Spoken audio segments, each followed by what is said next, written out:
Thanks everyone for attending, talking messaging. We've got three VPs of product marketing. We've got Kelsey coming from Braze, Jeff from Calendly, and Kelly from Carta, all of our favorite, at least on the startup world. I've used, I think, just about all of these. So yeah, and I know everyone's moving up market. Everyone is expanding, going from PLG to that sales led, always important. But we're going to be talking messaging with these three. Very excited to have you guys on. Softball questions. Favorite parts of product marketing? Maybe how long have you been in product marketing? We'll kick it off with Kelly. $1 million question. So I actually started out of grad school in a packaged goods company. And I would say that packaged goods company sort of started the trend on product marketing well before tech marketing got behind it. So I think my roots in product marketing go way, way back. What do I love most about product marketing? I love the cross-functional nature of it because I have great appreciation for masters of their craft in other functions. And I think as a product marketer, you really get the opportunity to learn deeply about the sales motion and maybe learn deeply about customer service and delivery. And so I think that's, to me, one of the most stimulating part of the job is like, it's never boring and you're constantly learning about other functions that maybe aren't like second nature to you. Very cool. Jeff, how about you? And I'm just going to start and say I completely agree with Kelly with the origin of product marketing being in the CPG. Could talk about that for a while. Thanks, Jeff. I started product marketing after Aruba Networks purchased our startup where I was the head of marketing, Meridian, and they ended up funneling me into being a director of product marketing at Aruba, and then HP bought Aruba, and so then I was director of product marketing for Hewlett Packard, and then have done product marketing for a number of different companies out there, Clearbit, Calendly, and so forth, and Envision, for example. Favorite part of product marketing is probably, I think it's fun to help bring products to market together with product engineering design. And then once they're ready, get to kind of rally the troops to talk about the product with customers. It's fun to do that kind of whole life cycle of a product. Very cool. And Kelsey, round us out. Yeah, I'll definitely echo both Jeff and Kelly.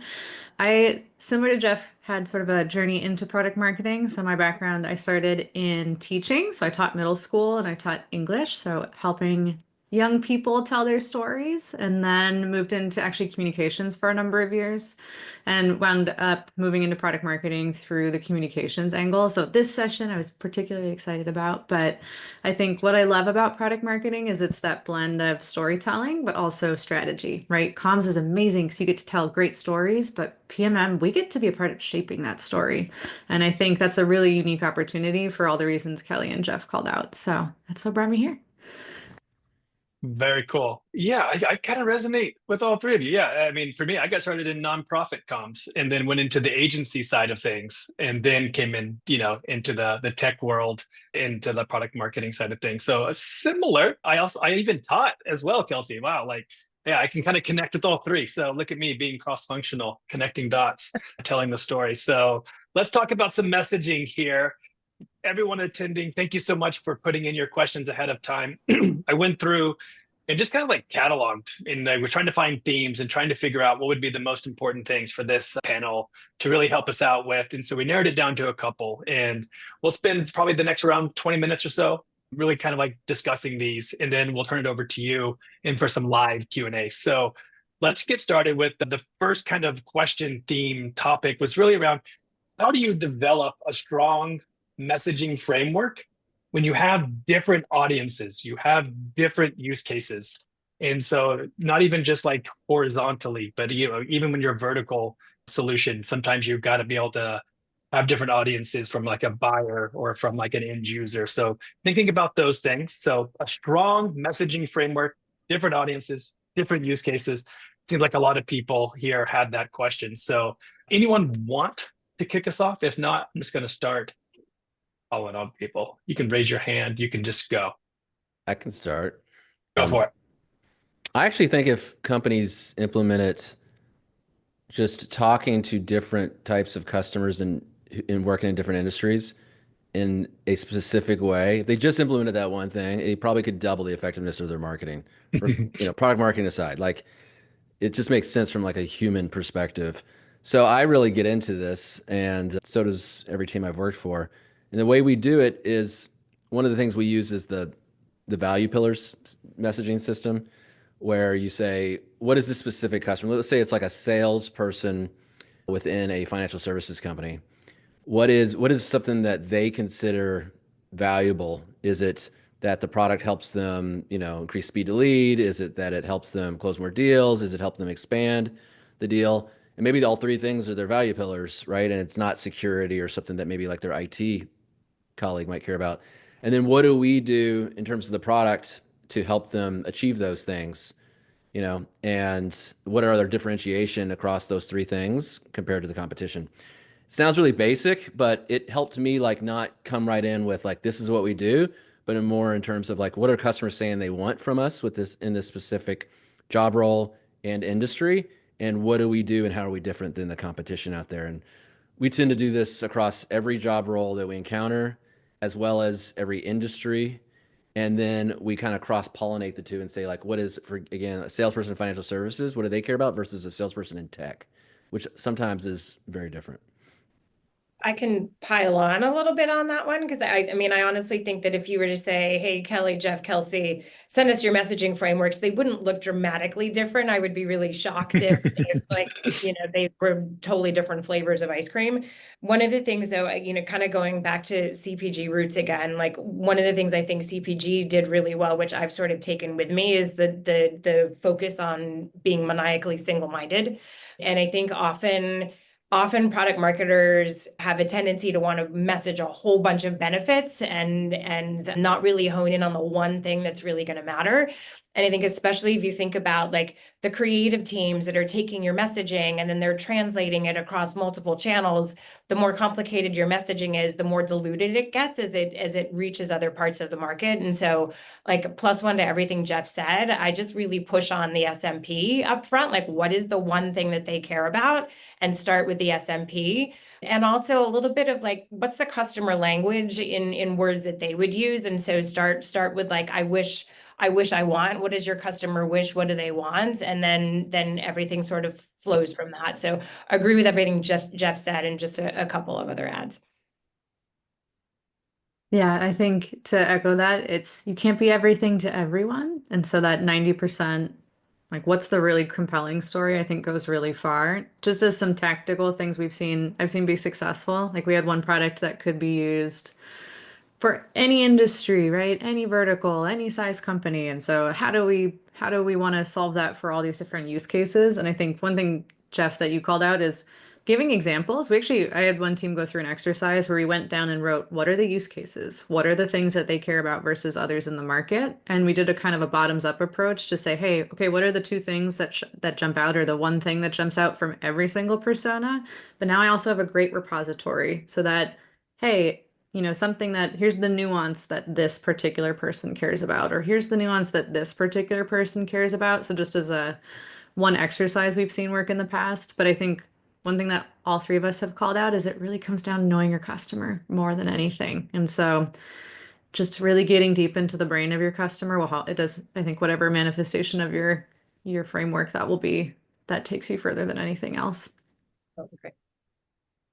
Yeah, that's really good. I really like the focus on the customer. That kind of AWS style of working backwards from the customer is really important as you're thinking through your messaging and thinking through that value prop, nice pillar framework, Jeff. And so I think the next question that a lot of people have is now, like, how do you measure it? How do you know that that was the one thing? And like, how much certainty do you have that this is the one thing that they care about when you launch? That's always a fun kind of a question to think about too. And then, okay, we need to revisit. And so how do you think about this is the one thing I need to go revisit, and how do you iterate on that messaging to really make sure that it is effective when you are in the market?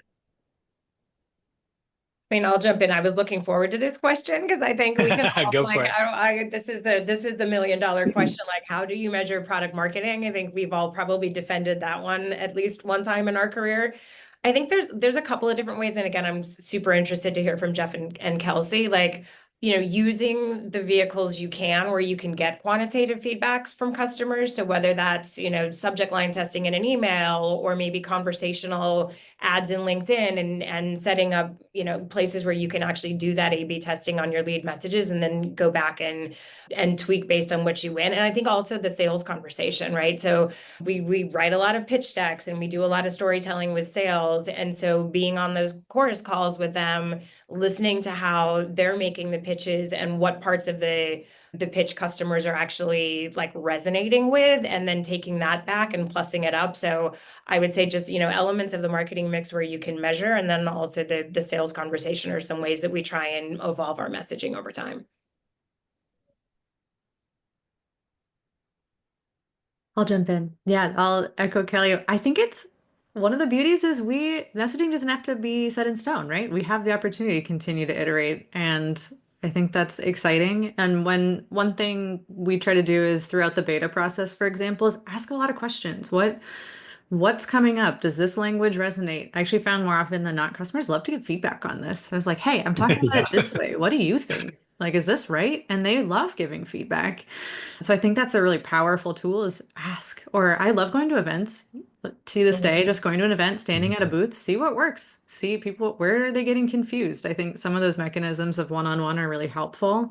And then what Kelly's called out, we're in a really interesting time as marketers to be able to test at scale more than ever before. And I think that's really exciting to be able to use some of those mechanisms to do A/B testing. So as you've gotten kind of that qualitative feedback early on to say, hey, what works, what doesn't, tell me what you think. And then you can really scale that and refine it through some of those channels like A/B testing and email, or through social media, or through different web page copy. Like, we have a lot of options to really refine from there and iterate when, the inevitable competitor launches something in your space, or you say, hey, wait a minute, that looks familiar. So we have lots of opportunity to continue to iterate, which I think is exciting.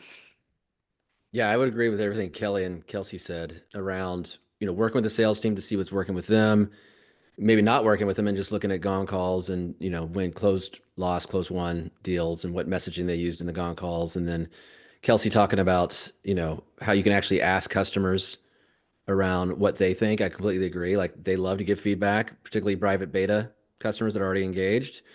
And then, of course, there's all kinds of tools now, like user interviews and so forth, where you can say, okay, I don't want to talk to customers. I want to talk to prospects, and talk to 20 of them and say, hey, I know you've never heard of this product that we have, but what do you think of this messaging? Does it resonate with you? And that's really helpful too for people that are unknown. One of the things I love to do that I didn't have access to when I was in sales-led companies, but I do in PLG, is being able to say, okay, 20 million users, thousands are visiting the homepage. Let me work with the lifecycle and web team and see if I can actually write the copy, not just the messaging, write the copy for the homepage above the fold. And we're going to run an ABC test on this. And I'm going to see what literally drives them to sign up for free versus sign up to talk to sales and do a demo request. And like, it's mind-boggling what you can see pretty quickly on doing that. And a lot of times, I'll be wrong. Like, my hunch was wrong, and in terms of what could get someone to sign up for free, and my hunch maybe was right about getting them to talk to sales. And so you just learn a lot from that testing at scale. I don't. Yeah, oh, go ahead, Kelly. If I can just sort of echo a little bit of what Kelsey was just talking about, like you messaging is never done.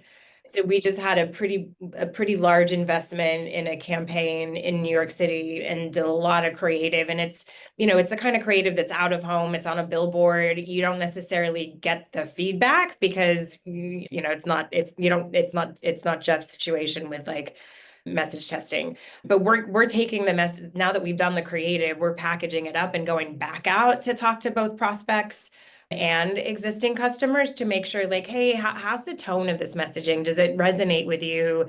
Are we using the right language? Just to really make sure it's a new audience for us. And so that there's a little bit of vulnerability, like, are we getting this right? And I think we want to make sure, if we're going to continue to invest, we want to make sure we really do have the right messages out there. So like, we're going back, even though the campaign's over, the creative's done, like, let's get the feedback right on a one-on-one basis.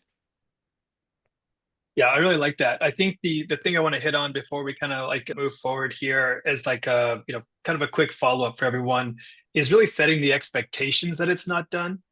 A lot of times, your sales team is like, "Hey, what do you mean you're changing that?" And like there's this like, "What do you mean?" Like the web team, you want to update this? And is sometimes it's not like it's adversarial, but it's more of the like, "What do you mean? Like you weren't perfect the first time, and this like you didn't do your research," and there's this kind of like questioning. And I was wondering how you think about that with other teams, setting the expectations. As I know, probably a lot of PMMs on this call are like asking that question of like, it's really the expectation setting that I'm getting at.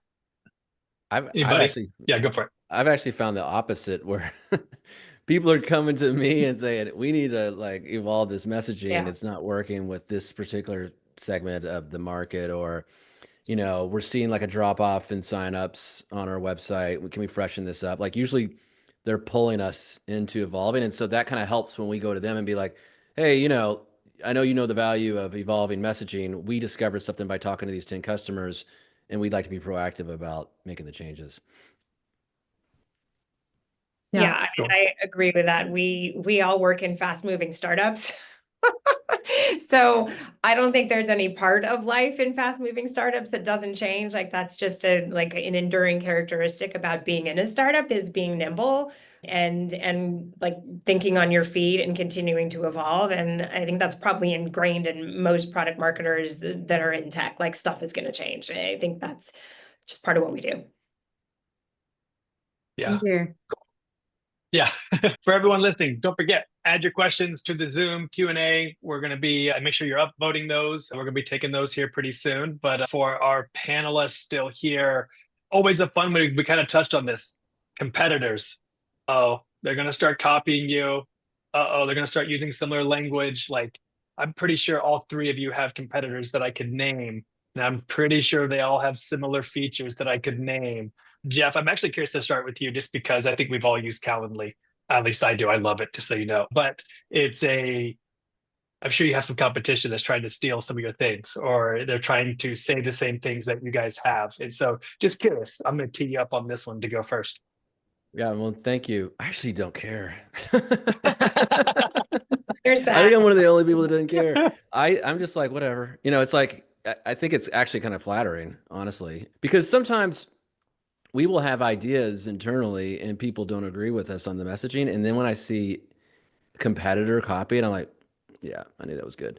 And so I think like that's kind of cool. It validates you, if anything. And sometimes some executives only look at what competitors do, right? And so they're Mhm. like, they're even more impressed by that the competitor's copying it than the customer is it's resonating with the customer. So I like it personally. And I'm sure that they could claim that, I've taken things from them or whatever. Like there's only so many ways to describe these features and the benefits out there. And so like it's kind of like they say, like I work, I play music and people will be like, oh, you copied this song or whatever. It's like there's only so many chords out there and mixtures of the chords. And so I think a lot of times people aren't copying. There's just only so many ways to say something. And maybe they were like subconsciously inspired by what you did.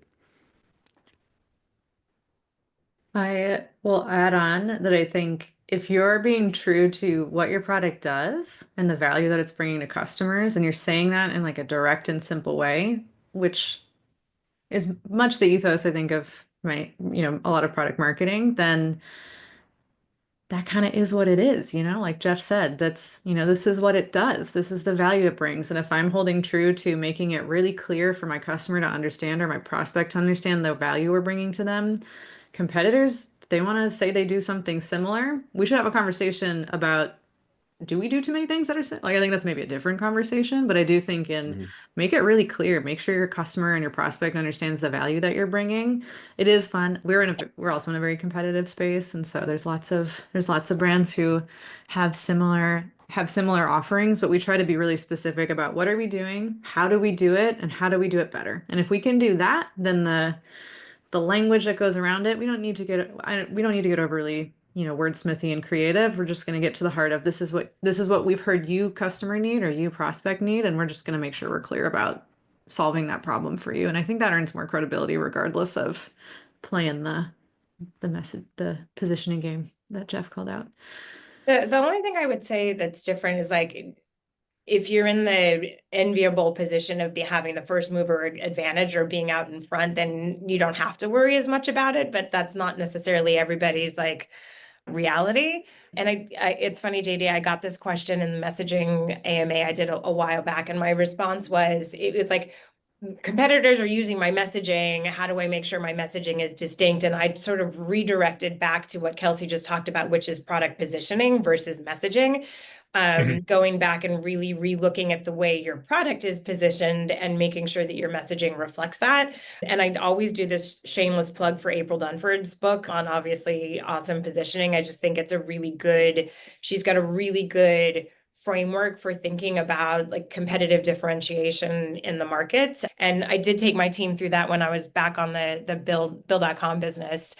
Really, really heavily competitive market. And in some areas we weren't out in front of it. And it like going through that process just really forced us to find what was distinctly different about our product and push that to the forefront of messaging. So it did just sort of start in relooking at your positioning and making sure that your messaging reflected that. One thing I would add, and I love everything that Kelly and Kelsey said, and I don't mean to sound like a brand marketer here for a second, but I'm going to try to sound like one. Competitors can copy what you say really easily. Like they can copy your header on your homepage really easily and ship it quickly like never before, but they can't copy the way you make your customers feel. And there's all kinds of stuff around that, from, how we say it, and Mhm. how much we're shipping to try to convey that one sentence, right? It could be email and events and, gifts and all kinds of stuff to try to convey that. Like they can't copy your velocity. They can't copy the love you put into the work when you deliver it. They can't copy your customer support, right? And so there's more to just, I guess, convincing customers to buy than just this using the same language. Yeah, it's really good. Let me throw one at you guys. So we talked about it being, it's flattering. Thank you for copying. How do you think about it from like a prospect perspective? Some alliteration here. The muddiness. It gets kind of muddy. They have like everyone's kind of saying the same thing. Give you an example. Assembly AI, it's a speech to text AI, right? Like everyone's saying they're the most accurate. Everyone. And we're like, no, man, look at our benchmarks. Like you can't touch us, right? But everyone's saying it. Like we literally had another competitor crop up yesterday saying they're the world's most accurate, right? So it gets muddy, right? So you come to this website, you come to this website, you come over here. Now, I think we all kind of know the answer. Don't like focus too much on accuracy, but like what's the accuracy outcome, right? But how do you think about that across your own, right? Kelsey, you're talking about there's a lot of competitors with Braze doing similar things. It gets like, wait, what's the difference between them and this other one? So how do you think about that as you're more than like being flattered of just I don't understand, right?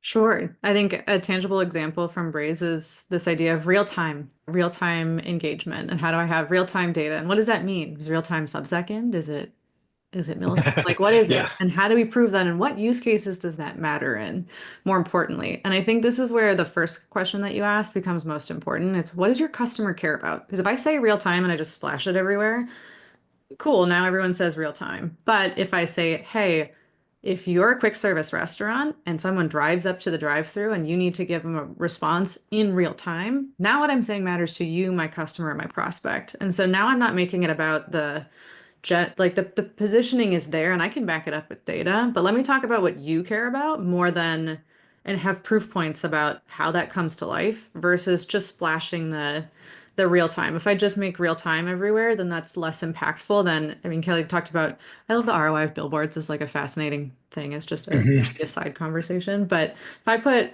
real time by itself on a billboard with Braze versus if I say insert brand here, uses Braze for real-time customer, and here's something that resonates with me. Now I've done it a little bit differently, and there's proof to it and there's examples. I guess I'm kind of talking myself into some of this example and kind of backing up that depth. So yeah, that's some of how I think about it, and really just going back to what do my customers care about. If I can just pile onto one thing that Kelsey just said and expand on it. We haven't talked a lot about RTBs in this conversation yet, like the reasons to believe. And so to Jeff's point, there's a finite number of benefits out there in the world. And so of course brands are going to converge on the same benefits. But to me, it then is like, how do you actually convince customers that you deliver on it better than someone else? And that's in your reasons to believe, whether that's like a hardcore quantitative product claim, whether that's social proof that you're using, like that's going to be the distinction in getting customers over the hump, is actually really convincing them that you deliver on the benefit better than the next person. Yeah, and following on that, I'm glad you mentioned like social proof. I actually like it when product marketing owns customer marketing and not the life cycle emailing customer side, but well, I love that too. But the whole like references and case studies and testimonial side of customer marketing. And for example, I've been a customer of Braze, two companies, and I can tell you, people will ask me like, why do you use Braze instead of Marketo? It's like, well, I could never, be able to trigger emails and notifications and in-app messages really quickly with Marketo in real time, like I can with, Braze, right? And so customer stories, me saying that story for Kelsey, oftentimes can do the same work as an ROI study, not the same, but do something along the lines of an ROI study that might take me a lot longer and be much harder to do. Thank you, Jeff, also. Yes. You're welcome. Yeah, love these examples. These are so good, everyone. We're going to transition now to some of the live questions that are coming in. Make sure you're upvoting those questions. We'll kind of give you a few seconds here as I have some filler time here to talk to my panelists. As you guys are upvoting, it will take up some time. But no, I really appreciate it. It's really good. +1 to the customer marketing side of things. I love the social proof. I love kind of owning that as well as a product marketer to be able to come in and back it up. So really good. All right. We've got some Q&A questions coming in. We got some, all right, here we go. Let me sort by most upvotes. 6 over here. Rachel, calling you out. Thank you, Rachel, for attending today's. You get the shout out first.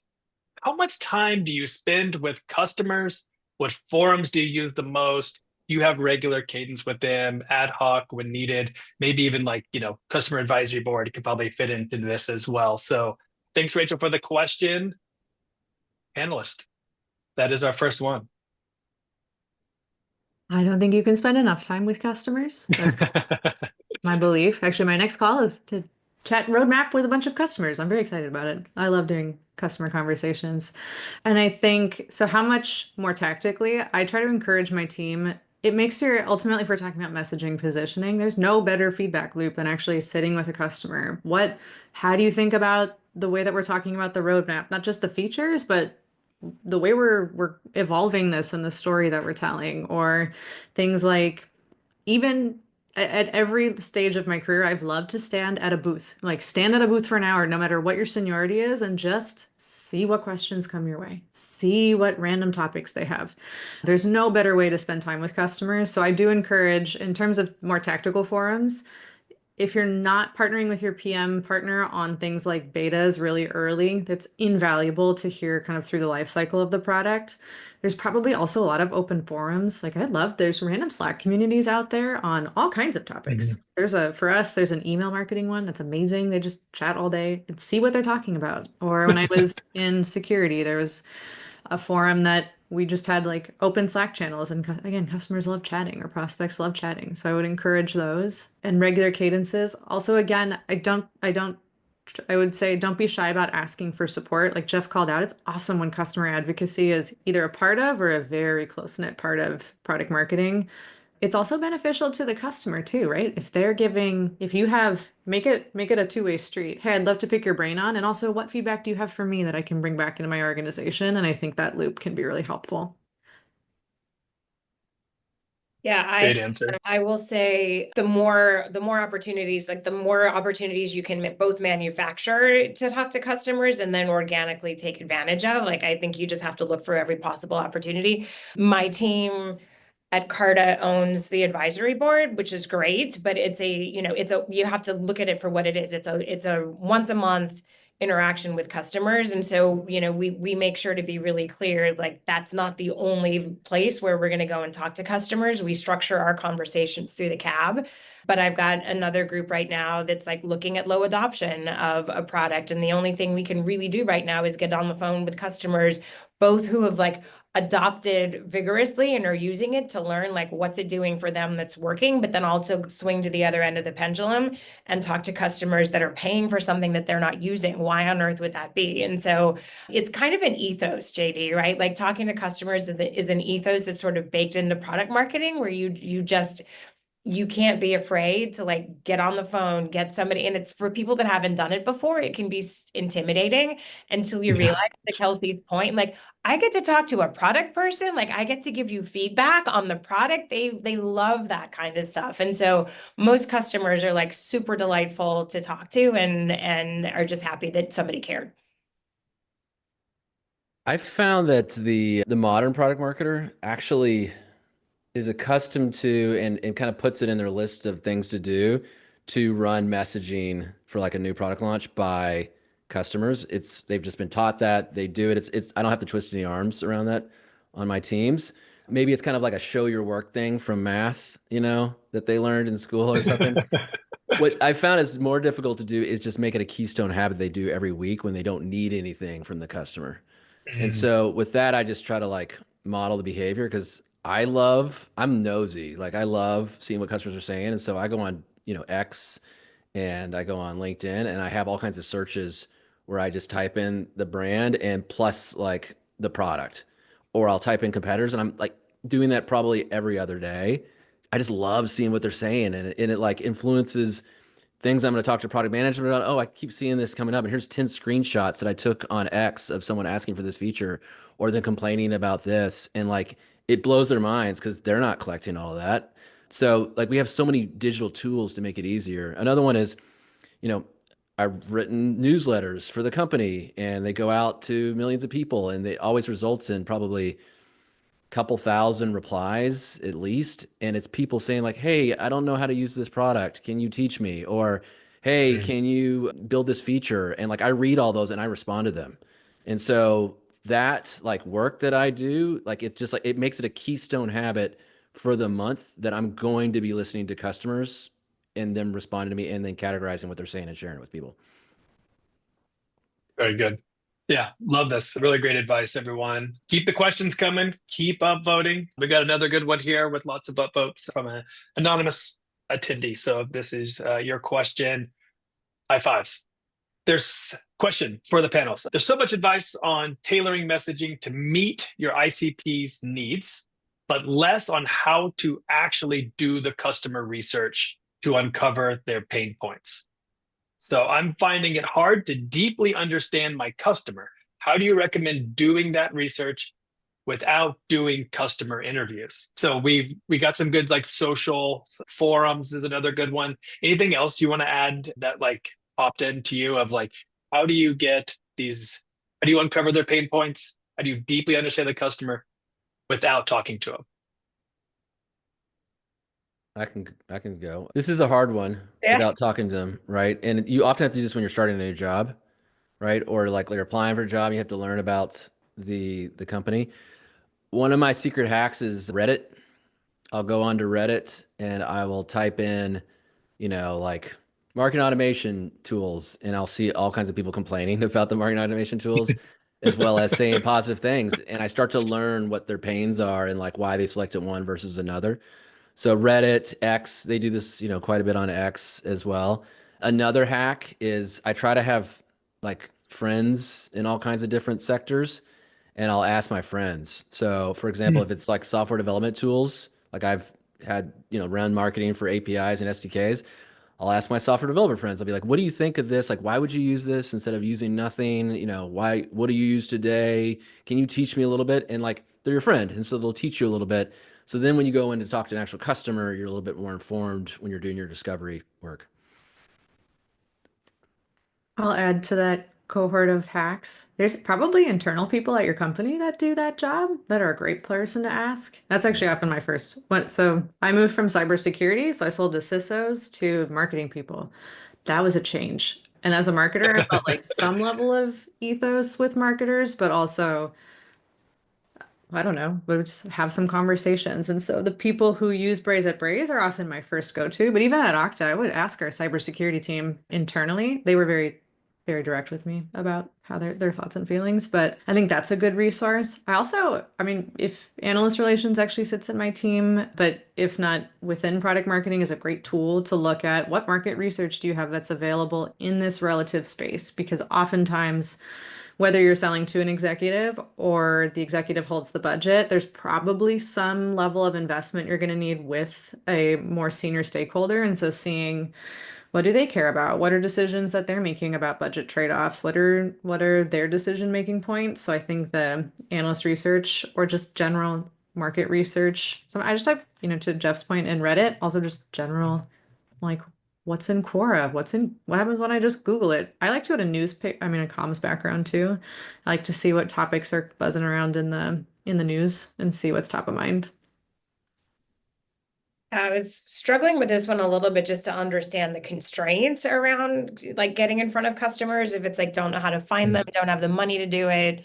I'm not exactly sure. The only thing I think I can add is maybe go to where they are potentially. So when I think about my days on the QuickBooks business, like obviously our target customer is small business. And you can just walk down the street in your town and find a whole bunch of small business owners. Maybe they're not QuickBooks users, but they're still like within your ICP, and talk to them and ask them questions. So, figuring out where you can actually intercept customers if budget is an issue is, I think, another way of just like finding people that are within the ICP. Cool. All right. You can't talk to customers. We said social. We said forums. We said talk to your internal teams. Talk to the sales team. Maybe it's the CS team. Maybe it's your support team. If you're really trying to understand pain points about support, has a lot of tickets you could look at. Think about that. Think about the sales calls. I'm sure there's using your Gong or your note takers. Listen to those conversations as well. So market research, your analysts. There's a lot. So hopefully you'll get the information that you need tactically to like uncover some of those pain points and really start sifting through, become your own LLM and summarizing all this information as you gather it in. One thing you did not hear from this VP panel is using ChatGPT to answer the question for you. So don't do that. Don't do that. Let's move on to Chloe. All right, Chloe.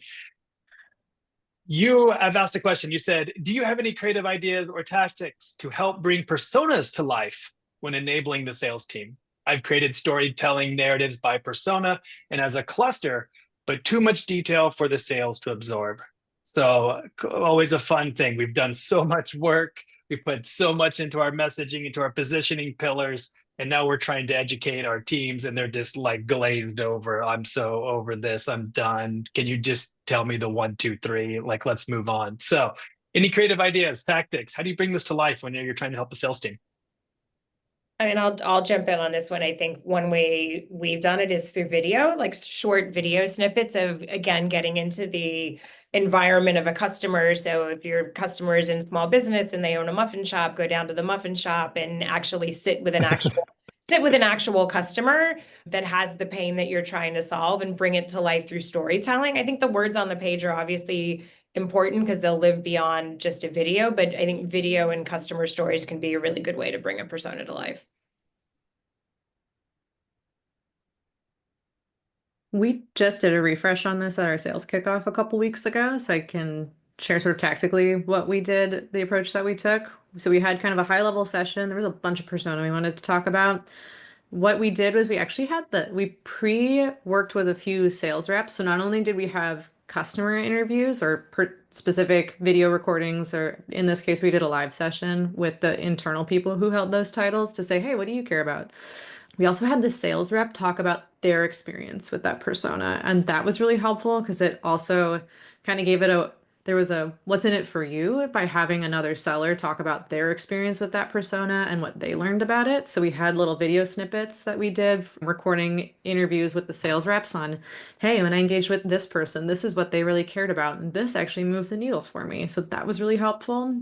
And then we gave them sort of to your point, JD, on having like okay, that's great, but like I need the thing for when I actually get that person on the call. And so I've always wanted to do baseball cards with Persona. I haven't actually manifested this yet. I think we should, I mean, I miss lamination sometimes, but like having those printouts, whether they're virtual or otherwise, that just at the end of the day, like, okay, I am on the phone with X person from X region. That's what the seller, they also just want that resource. And whether you feed it into baseball cards or maybe this is a good place for ChatGPT to say, okay, I'm getting on the phone with X and I know they care about data. Like, what are 3 things I should make sure I hit on? If I can feed that engine for them in advance, it's going to make it a lot easier down the road. Yeah, For sure. agree with everything Kelly and Kelsey said. Love the getting the salespeople themselves to teach the other salespeople, like Kelsey said, using video of the customer talking, like Kelly said. I think, this is kind of boring response, but Winning by Design has a good framework for how they create the persona cards for customers. They're a, firm that has like their own qualification process, which is instead of Medic or Bant, it's called Spiced. And what they'll do is they'll take each of the elements of like qualification for a salesperson, the S, the P, the IC, and the ED, the budget and the decision maker and all that. And then they will have a customer talking about like a sentence from the customer in their face, talking about each one of these. And I found that like when you fit the customer quotes and the messaging into the sales team's existing qualification process, it kind of sinks in a little bit more because they're going to be going through that process anyways. They're going to be like checking the boxes off, asking all the qualification questions in discovery. And then now they have like a customer quote for each one that's mapped really easily for them on a sheet of paper, if you will. Yeah, that's a great idea. I like that one, Jeff. And for those that think it's Winning by Design, great firm. They put out really nice. I love their graphics. Their graphics are so well done. You're like, oh, Mhm. that makes complete sense. I'm like, your product marketer and designer person is really good. Yeah. All right. Here is a fun one here from Anonymous.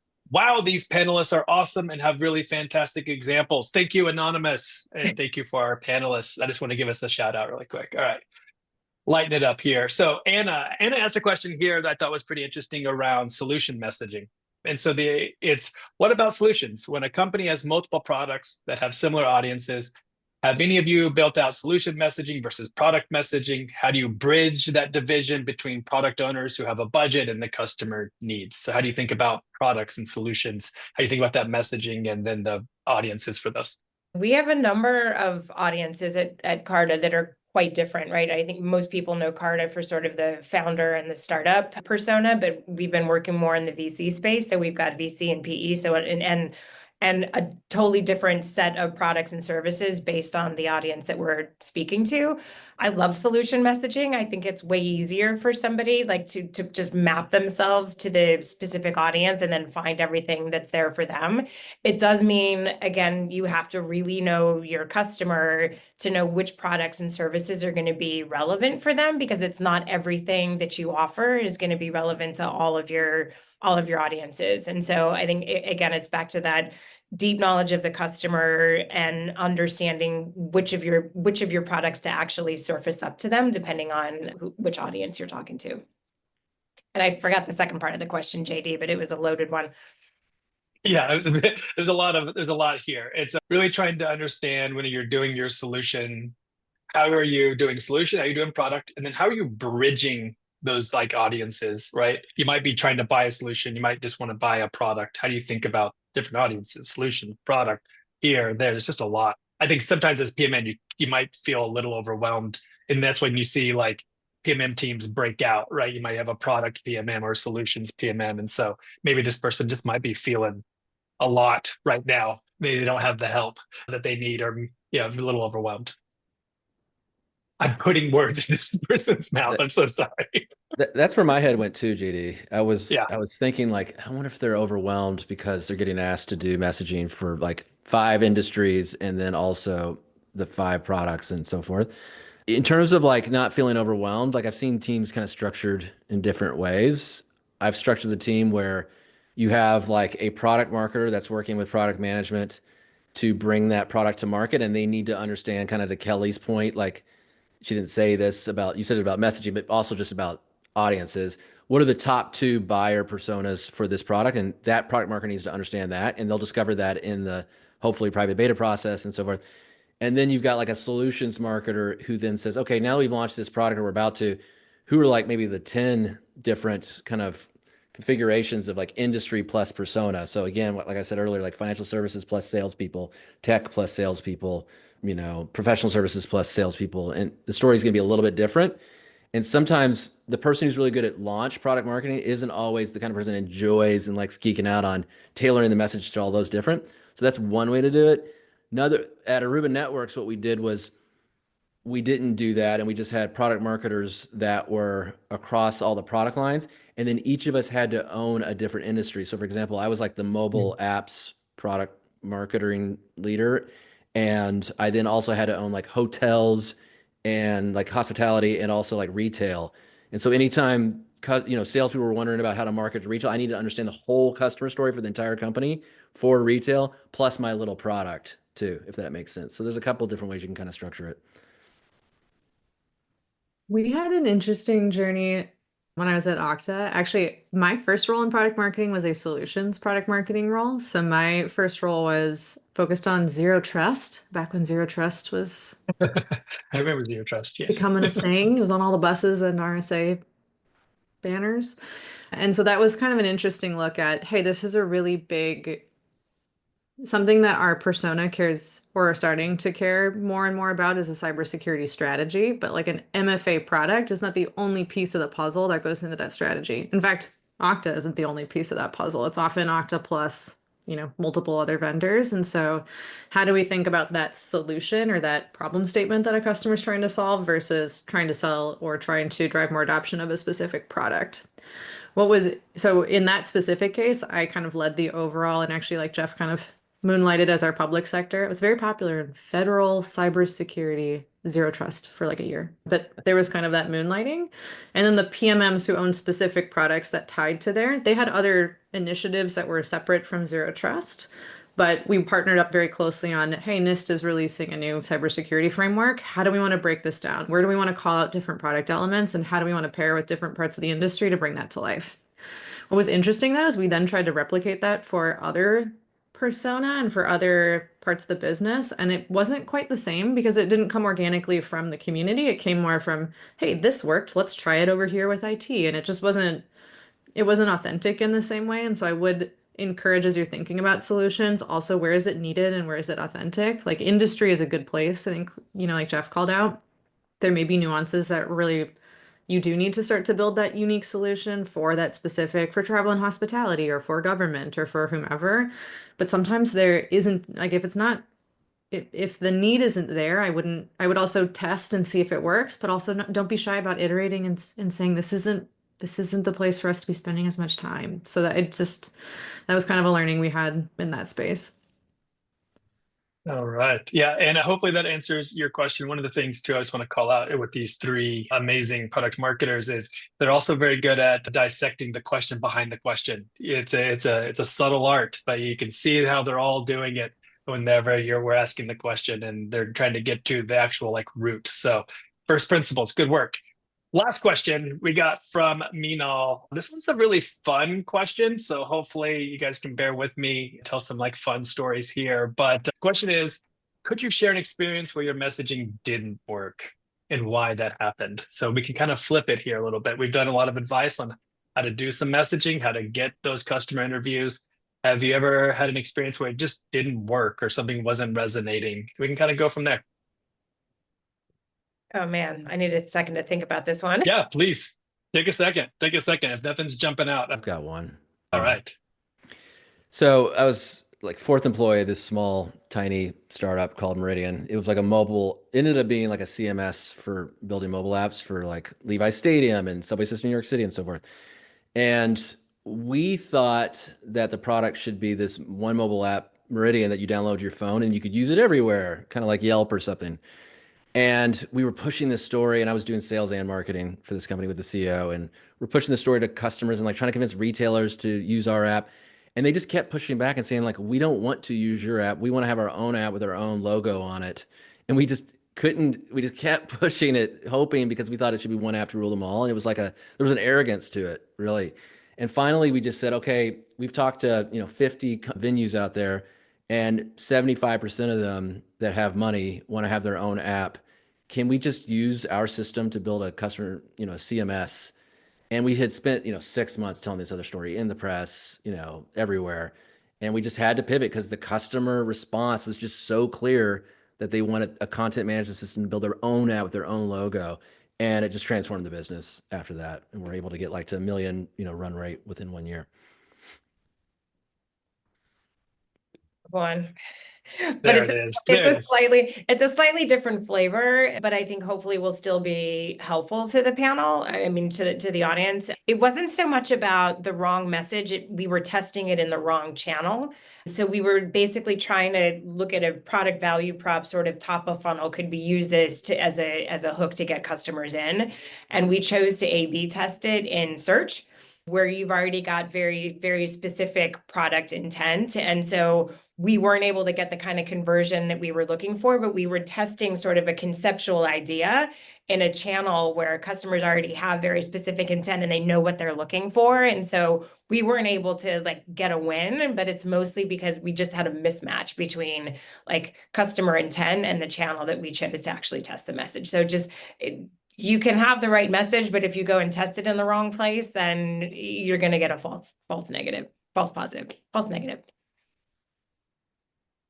And I guess my example I'll give, it was one we were starting more on internal and like near community testing. So it wasn't maybe the same scale, but I haven't really enjoyed working with very technical persona, like a developer or a security person, because they are not afraid to tell you when they do not like what you have put in front of them. They're very not shy, and they are very direct when they don't like it. And so there was one team I was working with where we were kind of helping to reshape their how we talk about the internal function, which was the red team or the offensive security team. And part of this even involved like they wanted a new logo. And so we were working with brand on a new logo for them.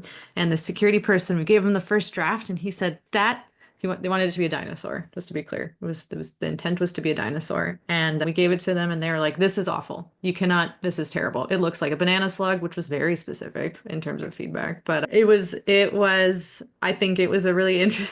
a fun exercise to kind of iterate and figure out what worked best for this persona, but also just very empathy building and learning about how to engage with these folks in a really authentic way, and kind of set up for much more success, I think, in the future by just being as direct as possible. Also, we did fix the dinosaur. It ended up being a better dinosaur, but yeah, they were not shy.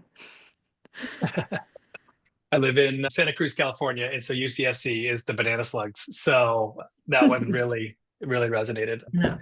I'll round this out. I'll tell my story, and then we'll close out. So when I was hired in at Cora was coming out with Cora ads, and I was hired to be like the first PMM. And a lot of the engineering team came from Google and Facebook. So I actually think this is more of a positioning problem that we were up against, because we came out and said, hey, we're not quite search, we're not quite social, we're somewhere in between, pick us, right? And so two things there. One, advertisers are coming in going, hey, I want the scale of Facebook and Google, and we're Cora. Like, not going to happen. Two, those are different budgets for a lot of teams. At the time, this was like the duopoly. Like you had a search budget and you had a social budget, right? So we would go into the sales conversation. They're excited. They want to test. Well, which budget do you fit under? And that was like, we came into these problems over and over. And eventually we repositioned and like really focused with really going for more of a mid-funnel approach. So we're not top of funnel, we're not bottom of the funnel, we're middle of the funnel, but we also changed our competitors. Let's go up against LinkedIn, let's go up against Reddit. And that made way more sense, right? LinkedIn, too expensive. Reddit, not mature enough on the lead gen side. They're more brand focused. And that worked. It allowed that like light bulb moment so it was really positioning, but also the messaging that kind of went through. So fun. It took some time. Once we made the change though, revenue took off, which was great. So panelists, thank you so much. Very engaging, great stories. Thank you so much to talk about messaging. It's like one of those core PMM topic skills that we're always trying to hone. As you heard from the audience, nobody has all the right answers. We're always iterating. We're always learning. keep talking to your customers, keep doing the research, bring that back to the product, bring it back to the team, bring it back to your team. So thank you all for attending. Thank you, Kelly, Kelsey, Jeff, for sharing all of your wisdom.